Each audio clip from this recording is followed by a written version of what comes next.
There's a version of you that keeps getting deferred. You can feel it, not loudly, not dramatically, but in those quiet moments when you're doing something completely ordinary and something underneath just goes still, like a part of you that stopped waiting to be called on. Not angry, not broken, just waiting. You've explained it away, called it a phase, called it being tired, told yourself you just need to get through this season and then you'll deal with whatever it is. But you're here now, and something brought you here. That's not nothing. If you've never spent time at the creator's mind, this is what we do. Not motivation, not hacks. Richter speaks to the part of you that already knows something you haven't been willing to say out loud. Subscribe. Stay for this one. Here's the thing about the signals your life sends you. They don't come in neon. They come in repetition. The same restlessness in the same situations, the same quiet dread that appears in the same window of every day, the same feeling at the end of the week that something important is being missed, not by circumstance, but by your own hand. You've been getting this signal for a while. What you haven't had is a way to decode it. This video is that decoder. Not to tell you what to do, to show you what's already been telling you and what it means that you've been looking away. The first signal, you feel a persistent sense that your real life hasn't started yet. Everything you're doing right now feels like a waiting room, like the actual version of your life is being held somewhere and you're just occupying time until it's released. That feeling is not a sign that you're behind. It's a sign that the life you're living was designed by default, not by decision. The gap you feel isn't between you and success, it's between who you are and who you've been building yourself around without meaning to. The second signal, you make decisions based on what you can justify, not what you actually want. When someone asks what you want, you translate immediately into what makes sense, what's responsible, what won't raise eyebrows. And somewhere in that translation, the real answer disappears. Over time, you stop hearing it before you even ask. That pattern is not wisdom. It's the result of having your instincts overridden so many times by other people's expectations, by comparison, by fear that you learned to do it preemptively. The third signal, the things that used to excite you don't anymore, and you've accepted that as maturity. You've told yourself you've just grown out of them, that you're more realistic now. But there's a difference between outgrowing something and suppressing something because it didn't fit the version of yourself you were trying to become. Real growth doesn't leave you flattened. It leaves you with a different, deeper set of things that move you. If nothing moves you right now, that's not growth. That's something else.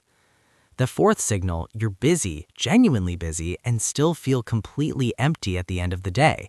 The calendar's full, the tasks get done, and yet there's this hollow quality to the hours, like you're spending energy you don't have on things that don't refill you. That emptiness isn't laziness, it's misalignment. You can be fully occupied and completely disconnected from what you're doing at the same time. And when that goes on long enough, the emptiness starts to feel like your personality. This is what the creator's mind is built around. Not the crisis you can name, but the drift you can barely describe. The quiet erosion of direction that happens when you're too busy surviving to ask whether you're actually going anywhere. The fifth signal, you feel most like yourself in very small, specific moments and slightly performed in almost everything else. There are flashes, rare conversations where you're completely present, rare activities where the self-consciousness disappears. And then almost everything else carries this low hum of performance, of managing how you appear, of being slightly adjacent to yourself rather than inside yourself. That hum is exhausting, and the longer you run on it, the more you forget what the silence felt like. The sixth signal, you find it difficult to picture your future in specific terms, not because you lack imagination, but because something in you has stopped believing in the version you used to see. The vision collapsed somewhere along the way, maybe under pressure, maybe under comparison, maybe under someone else's definition of what was realistic, and nothing has replaced it. A life without a legible future isn't one that's going anywhere. It's one that needs to be reauthored from the inside. The seventh signal, you've been waiting for permission to take the thing seriously. The project, the direction, the conversation you need to have, the version of yourself you keep almost becoming. And you keep finding reasons why the timing isn't right, why you need to be more ready, why it makes sense to wait just a little longer. But the waiting isn't patience, it's protection. You're protecting yourself from the risk of committing fully to something that could fail, because if you never fully commit, you can always tell yourself you didn't really try. The eighth signal, other people's progress has started to feel like evidence against you. Not jealousy exactly, something quieter. A kind of internal inventory that runs automatically every time someone you know announces something, an acceptance, a promotion, a relationship. And instead of being neutral or even genuinely happy, something in you calculates, measures, finds itself insufficient. That's not comparison. That's a symptom of a person who has quietly disconnected from their own timeline and started using other people's as a substitute.